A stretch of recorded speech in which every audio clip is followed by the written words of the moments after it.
Assalamualaikum warahmatullahi wabarakatuh. Alhamdulillahi rabbil alamin. Assalatu wassalamu ala asyrafil anbiya'i wal mursalin wa ala alihi wa sahbihi ajma'in. Segala puji bagi Allah yang telah memberikan kita kesehatan, kesempatan sehingga kita bisa melaksanakan tugas ini. Selawat dan salam tak lupa pula kita sanjung sajikan ke ruh junjungan alam, yakni Nabi besar Muhammad sallallahu alaihi wasallam yang telah membawa umatnya dari alam kejahilan ke alam yang penuh ilmu seperti kita rasakan saat ini. Perkenalkan, nama saya Riza Azhara. Saya dari Prodi Ilmu Al-Quran dan Tafsir ingin menjelaskan atau menguraikan sedikit tentang manfaat mempelajari filsafat. Manfaat mempelajari filsafat adalah ilmu induk yang membuka jalan semua ilmu. Pernahkah kita membayangkan bagaimana dunia ini tanpa simbol berpikir?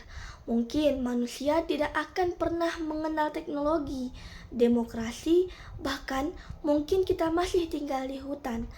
Tapi berkat satu simbol penting, yaitu simbol filsafat, dunia seperti yang kita kenal sekarang terbentuk. 1. Filsafat mengajarkan cara berpikir. Filsafat bukan tentang menghafal teori rumit, tetapi tentang bagaimana cara kita berpikir. Ia adalah mesin roda gigi yang bekerja dalam kepala manusia, menggerakkan dan mempengaruhi setiap keputusan hidup. Dalam filsafat, kita mampu memahami berbagai cara pandang dan membuka pikiran kita terhadap sudut pandang yang lebih luas. Contohnya, pada satu kutipan filsafat bisa mengubah cara pandang hidup seseorang. Itu artinya filsafat bukan hanya teori, tetapi juga kekuatan nyata yang mempengaruhi sikap dan tindakan.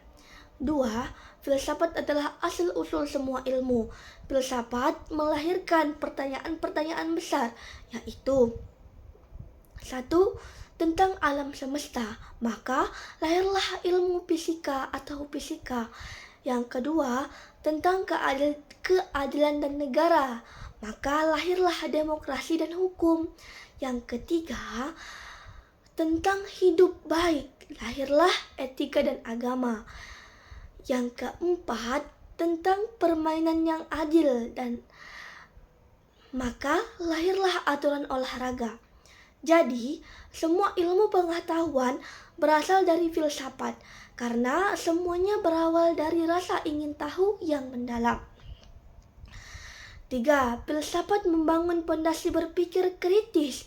Filsafat mengajak kita untuk bertanya, mengapa dan bagaimana secara kritis dan mendalam. Ia tidak menerima sesuatu hanya karena katanya atau karena kebiasaan.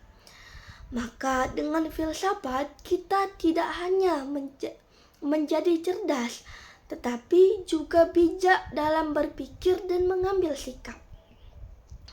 4.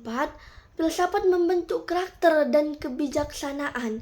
Filsafat tidak sekedar mencetak manusia pintar, tetapi juga manusia bijak. Seperti yang dikatakan, banyak orang pintar, tapi tidak semua orang pintar itu menggunakan ilmunya untuk kebaikan. Filsafat melatih kita untuk tidak hanya cerdas, tetapi juga beretika manusiawi dan reflektif. Filsafat mengajarkan kita fleksibilitas di masa depan. Kita hidup di dunia yang berubah cepat. Banyak profesi yang dulu ada kini hilang, dan banyak profesi masa depan bahkan belum tercapai hari ini. Maka filsafat menjadi senjata berpikir untuk bisa beradaptasi di masa depan, apapun bidangnya. Bahkan gelar tertinggi di pendidikan, yaitu doktor spesialis, berasal dari filsafat, menunjukkan bahwa di puncak ilmu manapun filsafat menjadi dasarnya. 6. Filsafat melatih kita menghargai keberagaman. Seperti yang dicontohkan oleh Al-Makin, filsafat juga berguna dalam mengajarkan keberagaman dan menyebarkan perdamaian. Dalam konteks Indonesia yang majemuk, filsafat mengajarkan kita berpikir dengan diskusi, bukan dengan peluru. 7. Filsafat adalah jalan untuk mengenal diri dan makna hidup. Filsafat membawa kita pada pertanyaan paling mendasar, yaitu siapa aku? Dari mana aku berasal? Untuk apa hidup ini? Pertanyaan-pertanyaan ini membawa kita pada pencarian makna hidup, bukan hanya pengetahuan teknis. Disinilah letak keindahan dan kekuatan filsafat.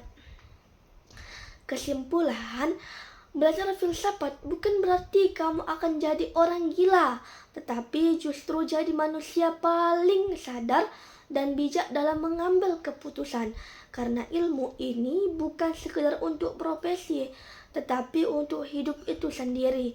Maka, jika kamu suka bertanya, maka cari tahu makna. Suka berpikir dalam, mungkin kamu sudah mulai melangkah ke dunia filsafat. Mungkin hanya ini dari saya. Jika ada kekurangan, saya mohon maaf. Wassalamualaikum warahmatullahi wabarakatuh.